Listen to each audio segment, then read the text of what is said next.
As you're listening to this, I'll bet you have your stuff with you. Or nearby. I'll bet anything.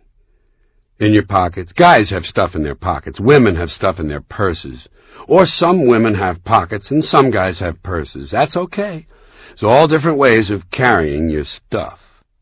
Then there's all the stuff you have in your car. You got stuff in the trunk. A lot of different stuff. Spare tire, jack, tools, old blanket, extra pair of sneakers. Just in case you wind up barefoot on the highway some night. And you've got other stuff in your car, in the glove box. Stuff you might need in a hurry. Flashlight, map, sunglasses, automatic weapon. You know, just in case you wind up barefoot on the highway some night. So stuff is important. You gotta take care of your stuff. You gotta have a place for your stuff. Everybody's gotta have a place for their stuff. That's what life is all about. Trying to find a place for your stuff. That's all your house is, a place to keep your stuff.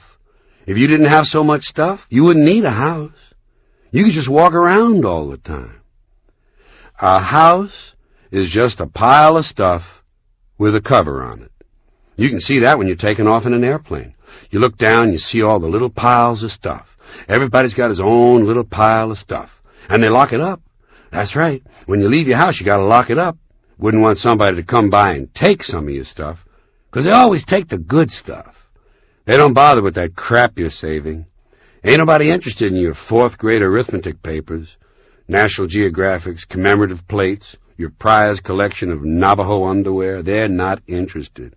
They just want the good stuff, the shiny stuff, the electronic stuff.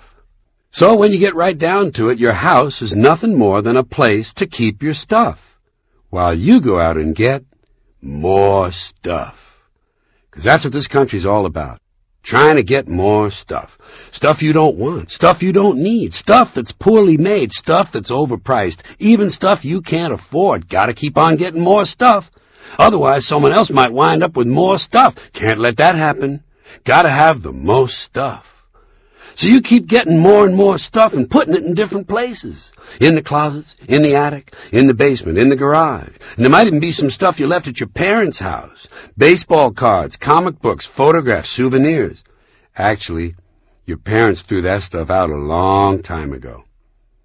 But now you got a house full of stuff. And even though you might like your house, you gotta move. Gotta get a bigger house. Why? Too much stuff. And that means you gotta move all your stuff. Or maybe put some of your stuff in storage. Storage. Imagine that. There's a whole industry based on keeping an eye on other people's stuff. Or maybe you could sell some of your stuff. Have a yard sale. Have a garage sale. Some people drive around all weekend just looking for garage sales. They don't have enough of their own stuff. They want to buy other people's stuff.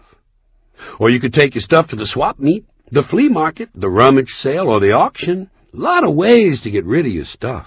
You can even give your stuff away. Salvation Army and Goodwill will actually come to your house and pick up your stuff and give it to people who don't have much stuff. It's part of what the economists call the redistribution of stuff. Okay, enough about your stuff. Let's talk about other people's stuff. Do you ever notice when you visit someone else's house, you never quite feel at home? You know why? No room for your stuff. Somebody else's stuff is all over the place. And what crummy stuff it is. God, where did they get this stuff? And you know how sometimes when you're visiting someone, you unexpectedly have to stay overnight? Gets real late, you know, and you decide to stay over. So they put you in a bedroom they don't use too often, 'cause Grandma died in it 11 years ago, and they haven't moved any of her stuff, not even the vaporizer. Or whatever room they put you in. There's usually a dresser or a nightstand, and there's never any room on it for your stuff. Someone else's shit is on the dresser. Have you noticed that their stuff is shit and your shit is stuff? Get this shit off of here so I can put my stuff down. Crap is also a form of stuff. Crap is the stuff that belongs to the person you just broke up with. When are you coming over here to pick up the rest of your crap? Now let's talk about traveling. Sometimes you go on vacation. You gotta take some of your stuff. Mostly stuff to wear. But which stuff should you take?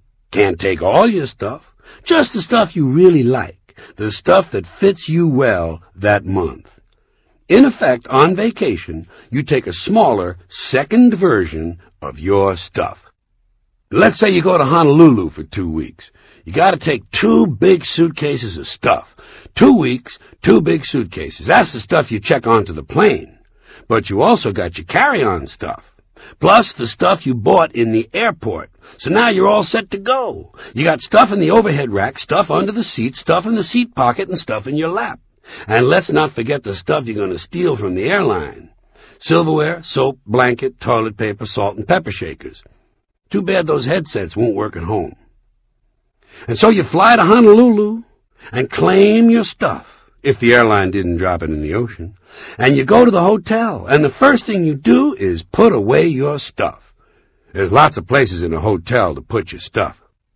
I'll put some stuff in here, you put some stuff in there. Hey, don't put your stuff in there, that's my stuff. Here's another place, put some stuff in here, and there's another place. Hey, you know what? We got more places than we got stuff.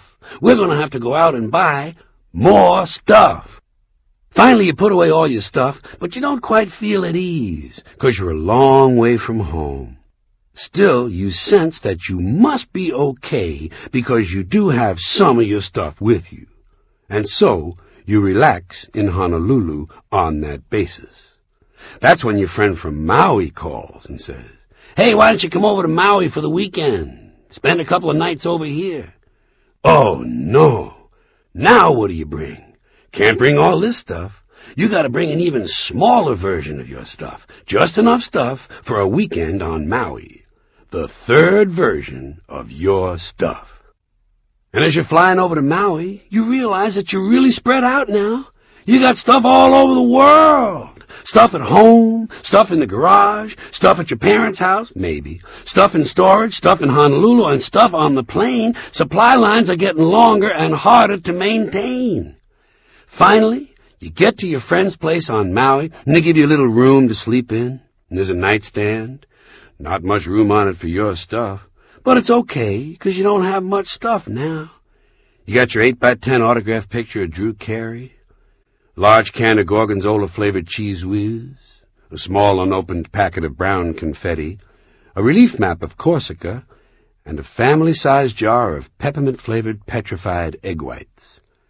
And you know that even though you're a long way from home, you must be okay, because you do have a good supply of peppermint-flavored petrified egg whites.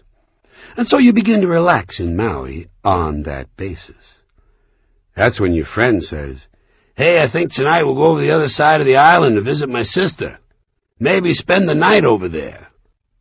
Oh, no. Now what do you bring? Right. You got to bring an even smaller version, the fourth version of your stuff. Just the stuff you know you're going to need. Money, keys, comb, wallet, lighter, hanky, pen, cigarettes, contraceptives, Vaseline, whips, chains, whistles, dildos, and a book. Just the stuff you hope you're going to need. Actually, your friend's sister probably has her own dildos. And by the way, if you go to the beach while you're visiting the sister, you're going to have to bring, that's right, an even smaller version of your stuff. The fifth version. Cigarettes and wallet. That's it. You can always borrow someone's suntan lotion. And then suppose while you're there on the beach you decide to walk over to the refreshment stand to get a hot dog. That's right, my friend. Number 6. The most important version of your stuff. Your wallet. Your wallet contains the only stuff you really can't do without. Well, by the time you get home from Hawaii, you're probably fed up with all your stuff and all the problems it creates. And so about a week later, you clean out the closet, the attic, the basement, the garage, the storage locker, and all the other places you keep your stuff, and you get things down to manageable proportions. Just the right amount of stuff to lead a simple and uncomplicated life. And that's when the phone rings. It's a lawyer. Seems your aunt has died and left you all her stuff. Oh, no. Now what do? Right. You do the only thing you can do. The honorable thing. You tell the lawyer to